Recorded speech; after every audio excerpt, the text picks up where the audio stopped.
it's tough to sue doctors. I thought there was some type of ruling out of the Supreme Court that limited the enforcement of method patents in medicine like a surgical procedure. No, there is no, you can enforce. There are problems with enforcing some of these method patents because they often have to be practiced by two different people. You have to show that somebody is practicing all the steps. There are patent problems with inducement. But in the US per se, there is no problem with in Europe, you cannot. But in the United States, if you have a patent on a surgical procedure and somebody is practicing it, you can sue them.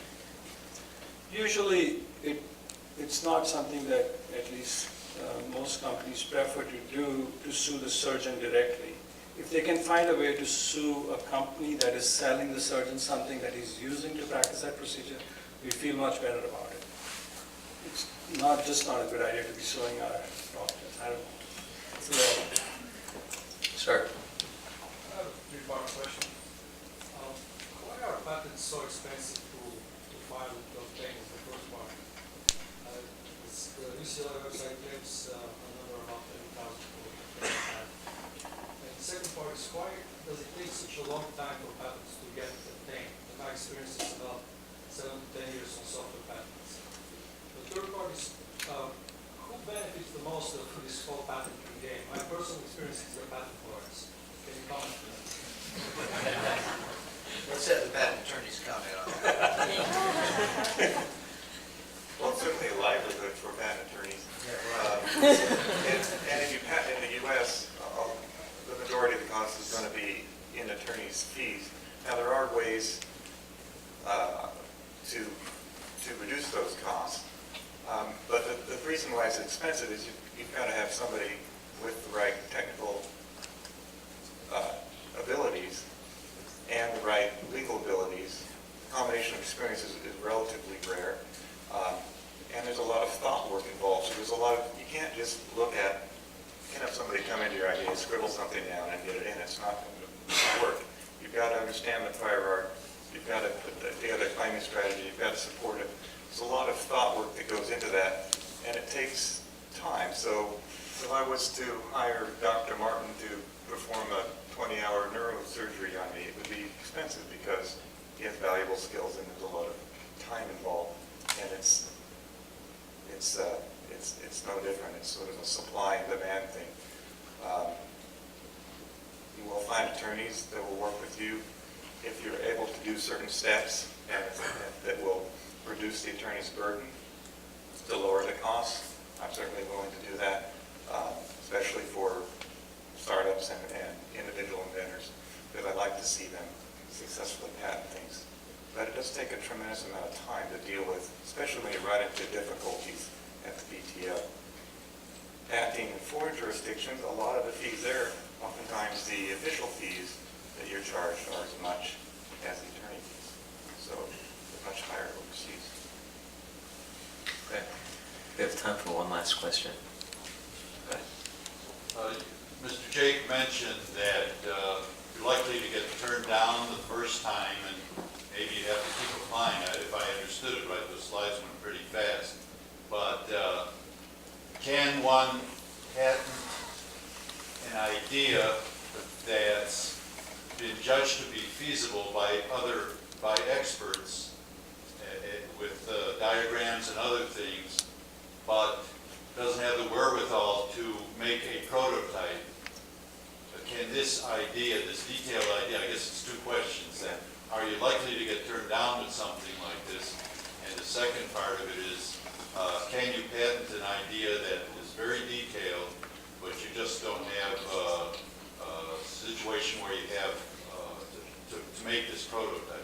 Absolutely, as long as you can write an enabling disclosure, a disclosure that would actually enable someone to do it. If you don't have the money to do it, that's perfectly fine. Now, if you try to patent cold fusion, PTO is likely not to believe that you've actually enabled it, and you probably have to prove you've actually performed it. But for things that you can read the disclosure and say, yes, I believe that this will work as described, absolutely, that's not a barrier at all. That happens all the time. So I think that's something that everybody should know. A lot of inventors will not approach patenting because they're working on developing the prototype, what is called reduction to practice. Now, you do need to reduce your invention to practice, but in the US, the courts created a fiction. It's called constructive reduction to practice.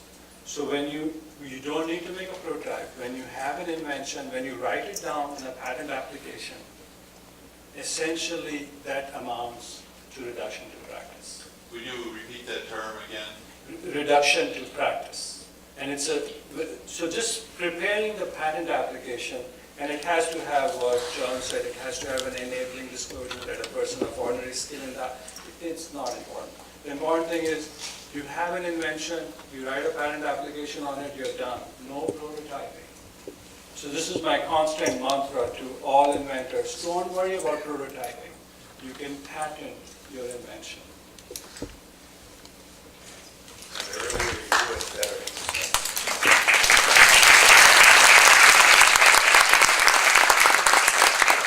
I'd like to thank our speakers who volunteered their time. We got you a gift, and I'll get you those before you guys get off the stage. We'd like to conclude tonight's evening with a drawing for 3 prizes. The prizes are Bradford Portrait gift certificates, one valuing $3,000 and 2 valuing $1,000 each. Winners must be present to claim the item. If I call your name, please raise your hand. Valerie, can you come up to help me pull that?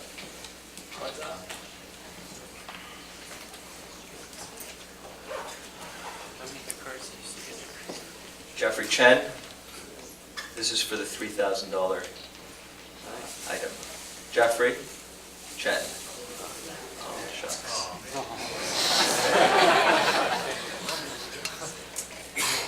Eric John Benke. Okay, good.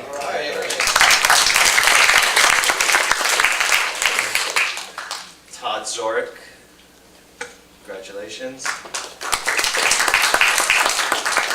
The last one is Dr. Gabayan. Ari Gabayan.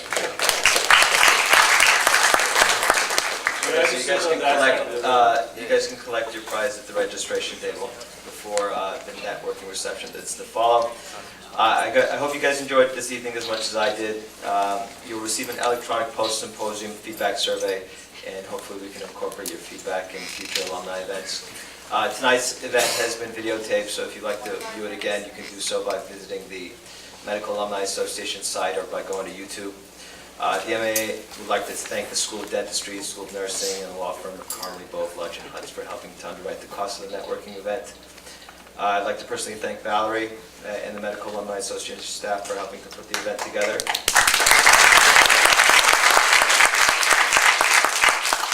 This concludes the Patent Symposium, and thank you all for being part of this wonderful evening. Please join us for a networking reception in the open gallery space.